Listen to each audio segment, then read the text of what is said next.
नमस्ते। आज हम एक ऐसे सवाल पर बात करने वाले हैं जो नीट की तैयारी कर रहे लाखों स्टूडेंट्स के मन में घूमता रहता है। सवाल यह है कि क्या कुछ चैप्टर्स को स्किप करके मतलब छोड़कर एक टॉप रैंक लाई जा सकती है। चलिए आज इसी दुविधा को जड़ से समझते हैं। नीट के लिए कौन से चैप्टर छोड़े जा सकते हैं? देखिए, ये सवाल है ना, हर नीट एस्पिरेंट के दिमाग में आता ही आता है। क्यों? क्योंकि सिलेबस इतना बड़ा है और टाइम भाई वो तो लिमिटेड है। तो क्या कुछ चैप्टर्स को छोड़ देना एक स्मार्ट मूव हो सकता है? एक एस्पिरेंट ने कमेंट किया, मैं नीट 2026 की तैयारी कर रहा हूँ, कौन से चैप्टर्स छोड़ सकता हूँ? मुझे रे ऑप्टिक्स, रोटेशनल और ऑर्गेनिक केमिस्ट्री बहुत मुश्किल लगती है। देखा, ये सिर्फ एक सवाल नहीं है, ये हजारों स्टूडेंट्स की असली एकदम रियल प्रॉब्लम है। और ये जो चैप्टर्स के नाम लिए ना, रे ऑप्टिक्स, रोटेशनल, यकीन मानिए लगभग 99% स्टूडेंट्स को इन्हीं में दिक्कत आती है। तो इस सवाल का जवाब कि चैप्टर छोड़ें या नहीं, ये समझने के लिए हमें थोड़ा पीछे हटना होगा। हमें इंडिया के दो सबसे बड़े एंट्रेंस एग्जाम्स, उनकी फिलॉसफी को समझना पड़ेगा, क्योंकि दोनों को बनाने के पीछे की जो सोच है ना, उसमें जमीन आसमान का फर्क है। तो देखिए, यहाँ पर दोनों एग्जाम्स का एकदम क्लियर कट कंपैरिजन है।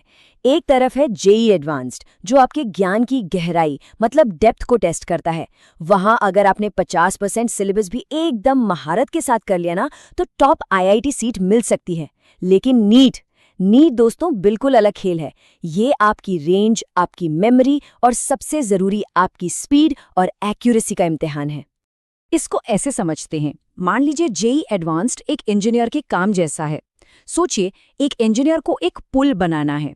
अब उसे सोचने के लिए, प्लान करने के लिए काफी टाइम मिलेगा, लेकिन एक बार वो पुल बन गया तो उसमें गलती की कोई भी गुंजाइश नहीं हो सकती। इसीलिए वहां गहरी, स्लो और डिटेल्ड सोच की जरूरत होती है। और दूसरी तरफ है नीट, जो एक डॉक्टर के काम जैसा है।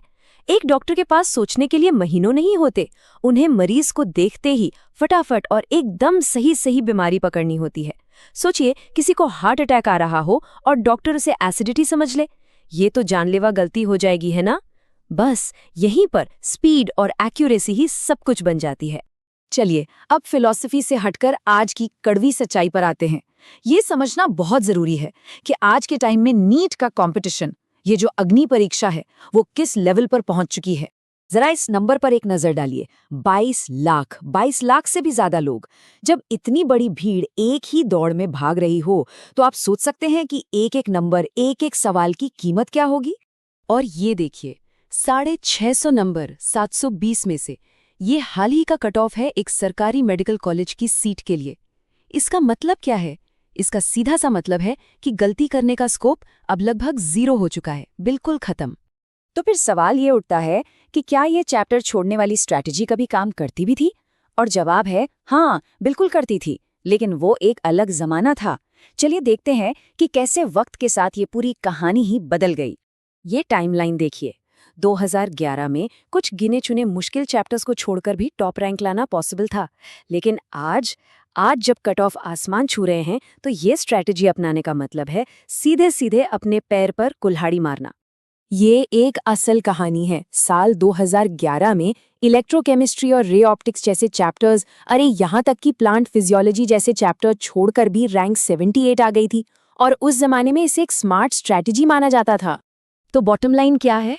बॉटम लाइन ये है कि जो स्ट्रैटेजी 10 साल पहले काम करती थी, वो आज 22 लाख लोगों की भीड़ में बिल्कुल बेकार हो चुकी है।